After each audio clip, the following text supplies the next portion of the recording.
Is just watching, man. This is the proper paperwork for my case, man, which is Braheem Jackson. That's my state number 1810123, man. Can you go up to the bottom of it where they can see the bottom of it, please? I mean, I just wanted to see where you could see the final ruling, the disposition. My case was thrown out 9/5/2001. I was incarcerated 98. That's when I got incarcerated for this case. I sat this time right here, and in 9/5/2001, the disposition from the attorney in the courts was with leave of court enters a null pro sequel. That's what the disposition of this case was.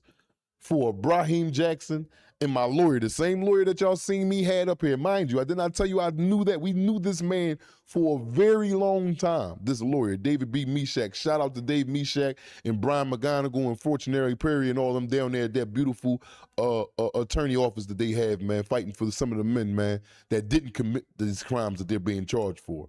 But again, you see it right there, man. You see that seal, man. That just don't come from anybody, man. Can't make that up. No.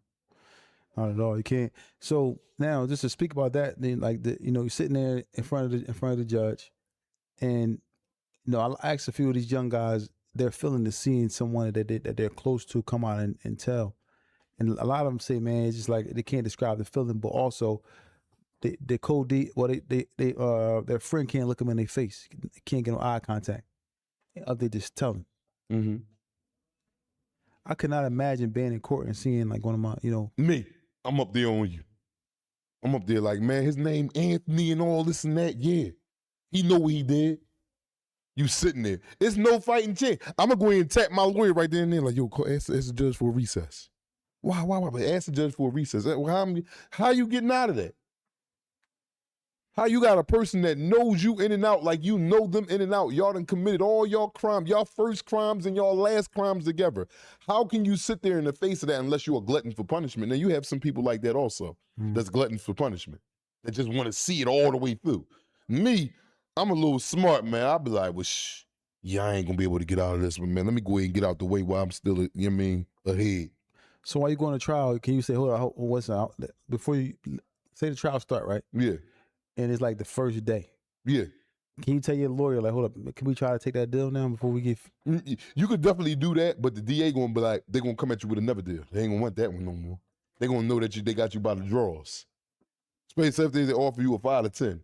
You like, no, we rumbling. The whole first day go past and then your lawyer and they like, yo, listen, man, we trying to come for that deal. They might still get, but they be like, man, no, well, listen, take the 8.5, 16 now.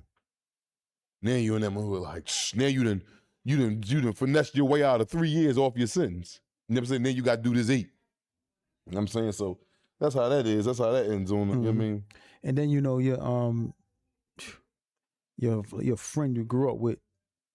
It's one thing for your friend, like, all right, like your friend told on my man, but for them to tell on you and get you wills, and you separated from him, forever. One of them friends that ate over your house, you ate over his house. He done wore your drawers, you done wore his drawers. Like, God damn, bro. Like, where the love at? Like, damn, bro. Like, damn, you hated me this much that you threw me to the wolves this much. Granted, we're both doing wrong. Let's go both do our time, man.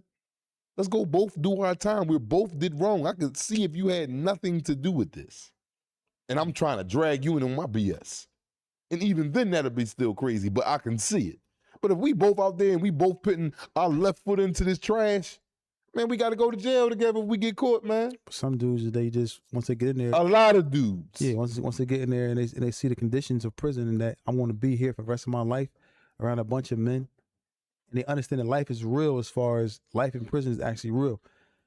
And there's real men in there who serving life sentences who are never going to get out.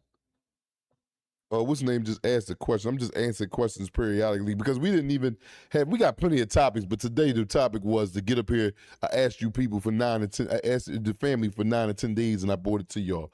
But I want to try to answer this the best from Test, SJ8KM. He said, what's worse, state prison or being sent to a psych ward indefinitely? What's worse? Yeah. I would probably say a state pen. You can lose your life. Yeah, but the psych ward indefinitely means forever. I don't know. I probably had to say that penitentiary too. Because that psych ward, you ain't in there, you ain't you're locking in and you in a hospital. Mm-hmm. You know, a hospital is damn near like a jail too, though. You got to maneuver in and maneuver out and all the security, but it ain't jail. Mm-hmm. You know what I mean? So I would have to say the state pen. And now, a person that told, right? I'm pretty sure you've seen a person that, you ever seen somebody who told coming from trial after they told? What you mean? Like, all right, you know this person with a trial, you know they told. Like, then you looking at him. You ever seen anything like that? Well, a person that went to trial and told? No, I'm saying a person who, well, I'll say he testified on the case. Okay. And came back to the prison. Oh, have I ever seen that? 9 times out of 10, I'm not going to see it. And if I do see it, I'm seeing him getting his ass whooped. Like, dudes ain't sitting around that. Like, you have a dude that's actively going down every day to tell on a group of dudes doing court. And then he coming back, and dudes knowing that this dude is telling on them dudes. Yeah, I haven't actively. I'm not saying it don't happen because I'm quite sure it do. I haven't, or I just didn't know. Because you've seen men come back with life sentences. Yes, and somebody had to tell on them. And I'm quite sure that a lot of people who was incarcerated that did tell on them. You know what I'm saying? So. Wow. Yeah, but that's a crazy joint right there, man. Going back and forth, man, down there just to tell. And you want to hurry up and do your job correctly because they made promises to you. Man, you could get home early as soon as you done this whole trial and we get the conviction. We gonna go ahead and give you this little bit of time and send you out. You know what I mean? So you know that rat, he up early in the morning. He brushed his teeth real good and he suited the booty and he ready to roll. So you know. Wow.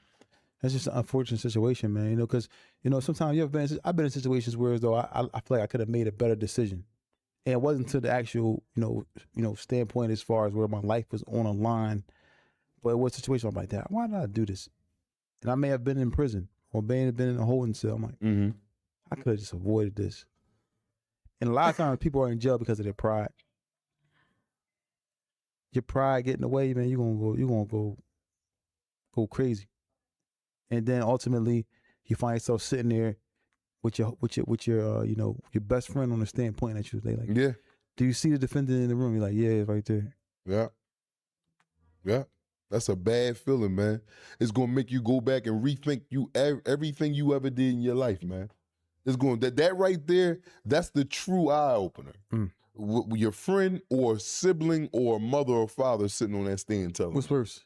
Friend, mother, father, sibling. Which one might hit you worse? My mother or my father. My friend, that's gonna be bad, but my mother or father, like, you sent me to jail, mom, or you sent me to jail, dad. Wow. Like, what's gonna be worse for you? Probably seeing my homie. Yeah, Might be my best. Over your mother? My best friend, yeah. Well, why you say that? Because I did dirt more with him, with him. So and we had a certain code. We had a certain bond. My bond with my mother is not based off of us breaking law. So clearly, if the cops is involved, we was doing something similar to this, or to even have our names mentioned in this, and then I go to court, and we go to court, and then you come out as a witness on me. If my mom was involved, if my mom come out, I'm like, all right, she's coming out because she's just saying what she know, as far as what I know, and now I'm not going to involve mom in what I got going on. But my homie coming out, and I would expect mom to tell. She's a woman, like, she's older. She ain't going to jail for me. Well, I see your reasoning, but I think I probably, well, I grew up without a mom, so you had your mom, you know what I mean? So it's like when she was right, you had them, you know what I mean? But I don't know, maybe because I'm long for that moment, the yearn, you had your mom more than I had my mom. So you probably like that you can, like I'd probably be hurt with my mom telling like, damn, mom, you got a pen told on me? Like, wow, even though I may have did it, I may be out here cutting up in the streets, but I'm gonna still look at that like the only person in the world I know she ain't gonna tell on me. You know what I'm saying? But you do dirt, you get dirt. And that's just a true saying, man. Yeah, that's just terrible but I'm just saying, like, can you accept, like, if I know I murdered somebody and I got life, can you accept that? Well, your parents? No, you. Can you accept the fact that you got life in prison? That I got life? Yeah, if say you went to trial. Right. And somebody's testified on you, but I did it. I did it. I'm saying, would you be okay with the sentence? Like, would you be okay with the life sentence? Like, all right, I know I did it. I know I did it. I just and I got testified. Yeah. I'll be mad. I still had that in my mind. Like, especially if I just was coming to the jail, whatever, because I'm not taking no accountability. I'm gonna be mad I got life because I'm thinking I'm the slickest nigga in the world and I ain't get away with it. But once years go on and the thing, I killed this man. I'm gonna be like, that's I got what my hand called for. Listen, accountability comes to those in prison, but it comes at the long wait. It comes at the wait at the period of time. It just don't, creep up or it just boom be prevalent right then and there. Man, wake your ass up, man. You wait till you get to the show to go to sleep, man. Yeah. You going to sleep talking about some yeah. But yeah, man, I ain't snoring. Yeah, well, let's start these calls.